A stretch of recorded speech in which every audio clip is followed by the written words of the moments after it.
Ava pulled into the crowded community college parking lot. It was the first day of the new school year, and nearly all her classes had been switched to specific ones for her future nursing degree. With luck, this year would go as quickly as the last one. There wasn't any reason to think otherwise with her full-time school and part-time work schedule, especially if she picked up a few more hours like she had been thinking about.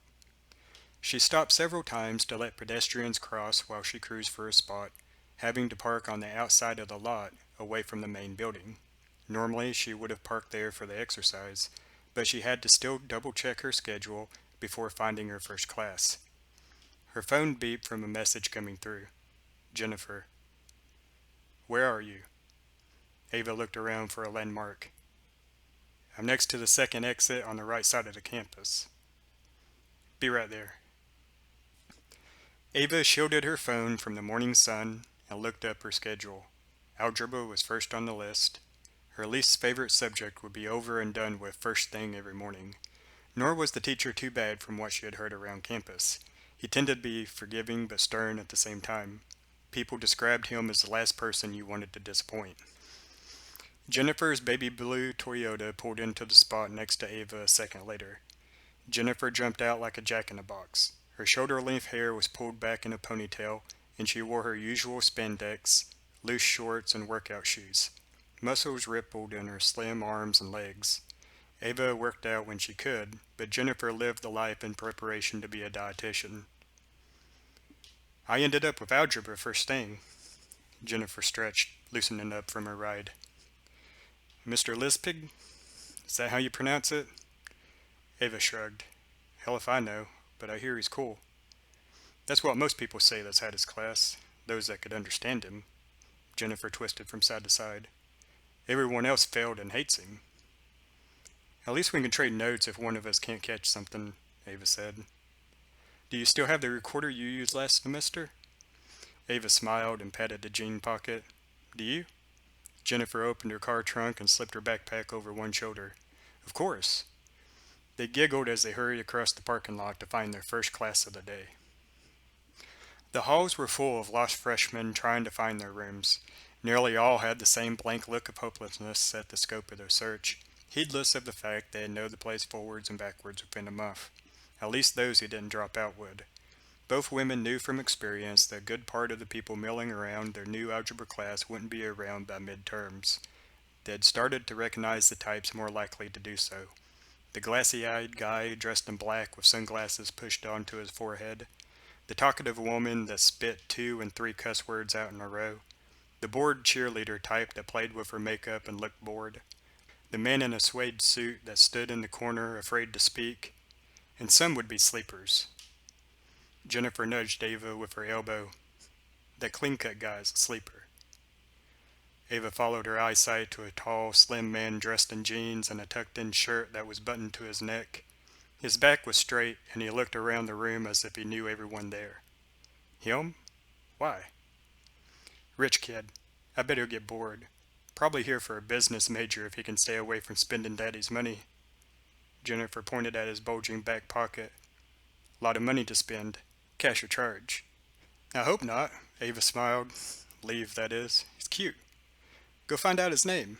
Jennifer inched her hand closer to Ava's back to shove her forward. No, Ava nodded towards a chair. Let's creep and sit close to him. Jennifer nodded and put her hand down. That works. She started to take a step but halted. Bet you $5 he's gone in 6 weeks, give or take a week. Ava thought for a moment, looking at the too expensive of the suit for a student that the man wore. You're on. They laughed and crept closer. People started to find seats as the final minutes approached, and Ava waited until the man sat before grabbing the desk behind him. Jennifer sat across the aisle to her left and wasted no time catching the man's eye when he looked at who sat around him. What's your name? The man didn't hesitate. Tim, what's yours? Jennifer, she pointed with a thumb, and that's my friend Ava. Tim turned in his seat and nodded to her. Nice to meet you both. Ava leaned forward and let her eyes linger on his for a moment before she spoke. Is this your first year? At this school, but not the first year of college. Tim groaned. I made Dad pull me out of private school at the end of last semester. Jennifer and Ava chuckled. Ava touched the arm of Tim's sport jacket. What are you majoring in to be dressed like that? Business. Jennifer snorted, cupping her hand over her mouth. What's so funny? Tim grinned. Ava rolled her eyes and shook her head. Oh, nothing. Do you live around here? Yeah, that's why I wanted out of that other place and closer to home. We should hang out sometime.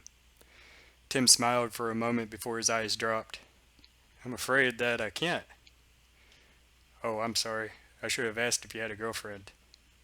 It's not that. Jennifer raised an eyebrow and looked him up and down. You gay? Not that either. Bi?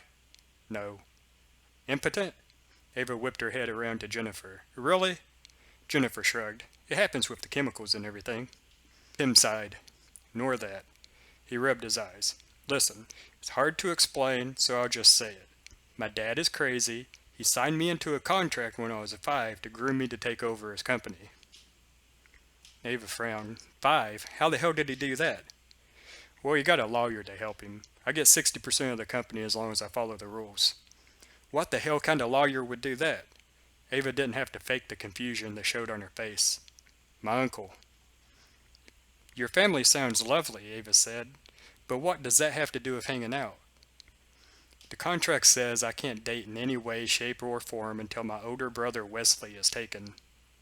Jennifer twirled a finger next to her head. Is he all fucked up? Ava's mouth dropped open. Why don't you ask if he's retarded? Jennifer shrugged. These things are going around with failed abortion attempts, Zika virus, and all that shit. Well, he's fucked up. Tim chewed his lower lip before continuing. But not like that. See, he only gets 40% of the company, so Dad didn't care if he was on his game or not. Plus, he's a bastard and Dad hates him. Is he mean? No, just an overweight bastard that plays video games and drinks all the time. We don't know who his mom is. He was left on the doorstep with a note telling Dad to pull his own plow. Jennifer laughed. What was that all about? Tim shrugged. Dad would only say there was a communication problem. Did he say anything else? That she was a woman. Ava frowned. Your dad sounds like some man. You could say that. Tim threw his hands in the air. I know he would. Ava looked at Jennifer. You remember that favor you owe me? Jennifer crossed her arms and her eyebrows narrowed. This is a mighty big one to take for the team. I may need some boot.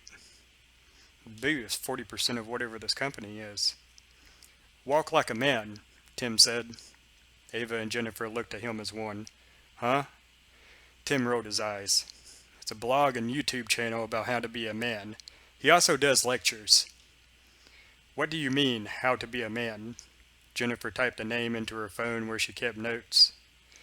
Well, his most popular videos are how to never apologize but sound sincere, manage her money well enough not to spend yours, don't own up when you can give an excuse, and his personal favorite, how to make sure your woman gets shit done but stays silent. Jennifer sneered. Your dad sounds like he's winning like Charlie Sheen. Tim shrugged.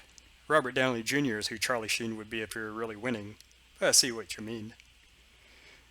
Mr. Lispig entered the room, taking his place in front of the whiteboard as the remaining students found seats. Ava snapped her fingers at Jennifer. Will you do it?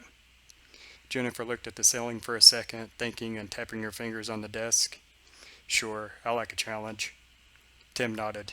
I'll set things up and give you directions in the morning. Ava smiled. Sounds good.